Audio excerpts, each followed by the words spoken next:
I bought full self-driving for my Model 3 back in early 2020, but do I regret it, and would I buy it again? And obviously the big question, is it worth it in 2021? My Model 3 is going to be a robo-taxi, so whilst I'm at work, it's going to be out there earning me an income being part of the Tesla ride-sharing fleet. Well, that's the future that we've been promised, but the question is, when is the future going to become the present? Because a lot of Tesla owners invested in that idea and bought full self-driving for their Model S, X and 3, are now in a situation where they've got an aging car, want to upgrade to the latest tech, but haven't really reaped the benefits of the full self-driving package.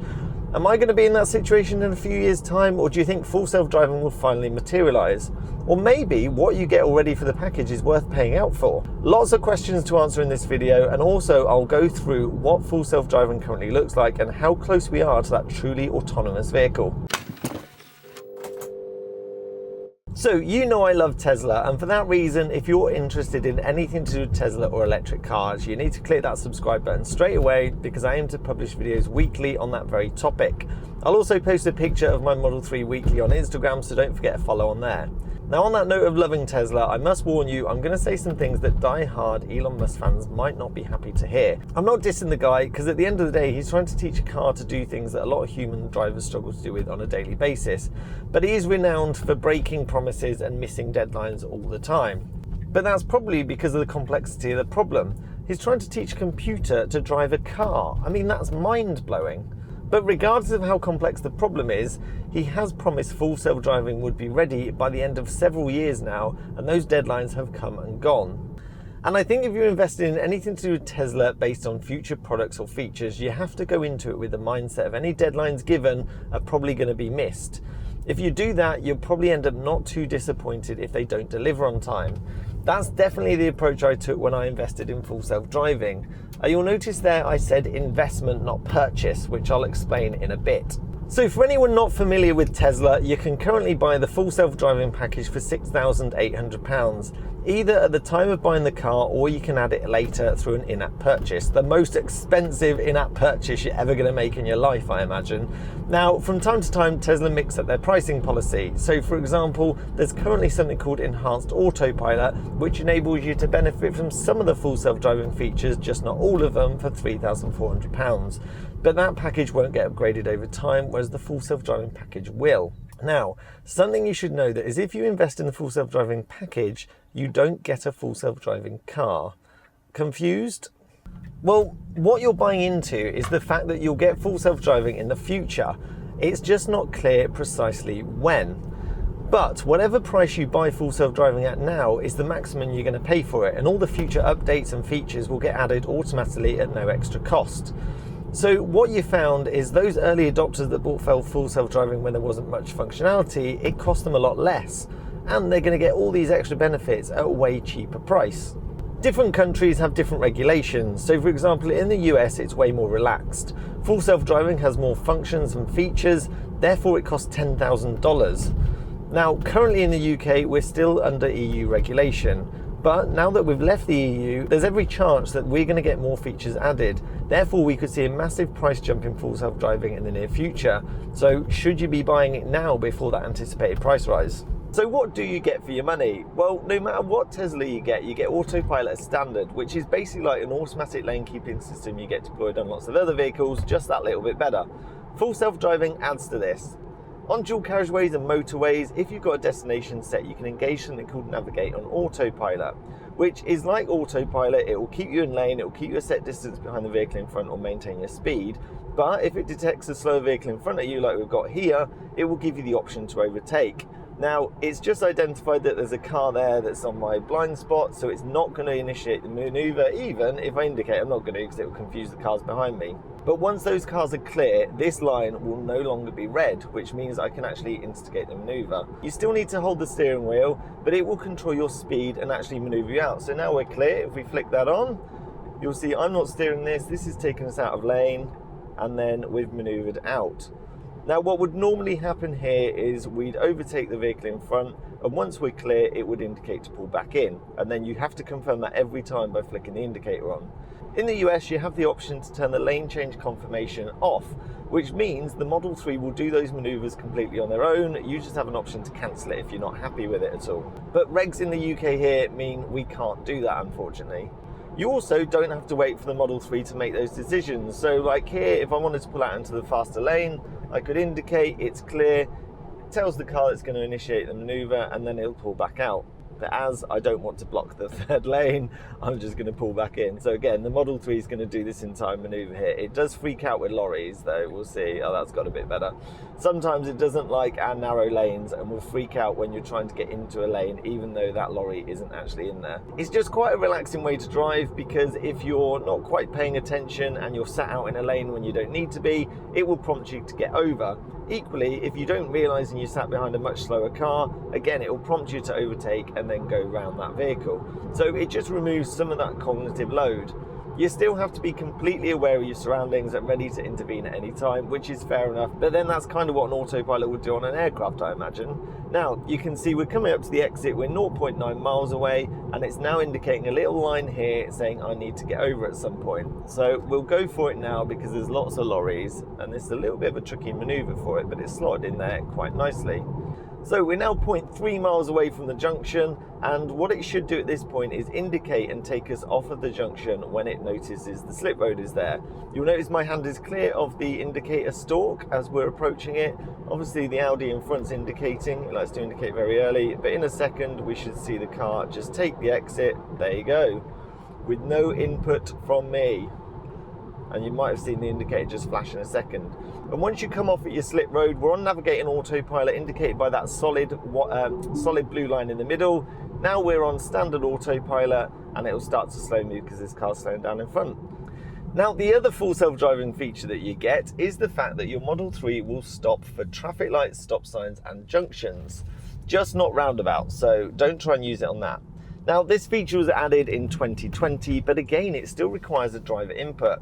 So if we engage autopilot now, it will see some traffic lights coming up, and unless I interact now by pressing down the gear stick or the accelerator, you'll see in a second that line is red. If I push down on the gear stick, it then changes it to green.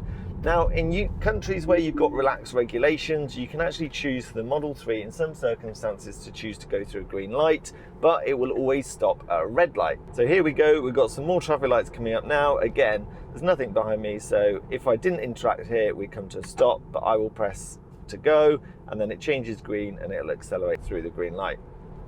And that's kind of it for full self-driving around the place. I'll come on to full self-driving in city streets in a moment, because that's the next thing that's promised in the UK. Don't worry, you do get more than just that for the £6,800, but not a lot, and I have to say, I don't really use any of the features. So what else do you get? Well, you get something called Summon, which basically turns your Tesla into a massive remote control car. From the app, you get the option to move the Model 3 forwards or reverse with no one in the driver's seat. It's aimed at getting your Model 3 in or out of tight spaces where you wouldn't be able to get in or out of the door normally, so basically really tight parking spaces. My use case scenario was going to be using it to get in and out of the garage. The problem is, in the UK, garages are so small and tight that it hesitates so much, it's just way quicker for me to get in and do it myself. Now, Tesla do still say this is in the beta phase, so fingers crossed that will improve over time. I do seem to have an issue maintaining connection as well.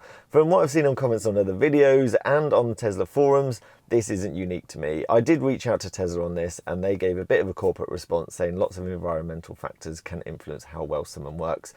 So it's a cool party trick, but that's about it. The feature I'm interested in the most is something called Smart Summon, which again, because of EU regulation, is pretty much crippled at the moment in the UK.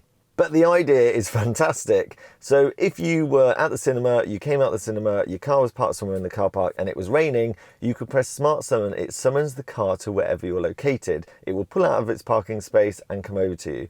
Now, the problem in the UK is because of regulation, you have to be within a certain radius of the car, which means basically you might as well just get in it. But in the US, there's lots and lots of videos of this working awesomely online, people getting out of puddles, driving across the entire car park, so I can't wait till we actually get that feature. This was one of the actual differentiating features from the prices difference between the two different countries. So I imagine when we get this, we'll probably see a price jump in the full self-driving package. Elon's also hinted at something called reverse summon coming in the near future, which is where you get out your car, it then goes off to the car park and finds a parking space on itself. In its current form, I would not trust that to do its job properly, but again, something to look forward to in the future.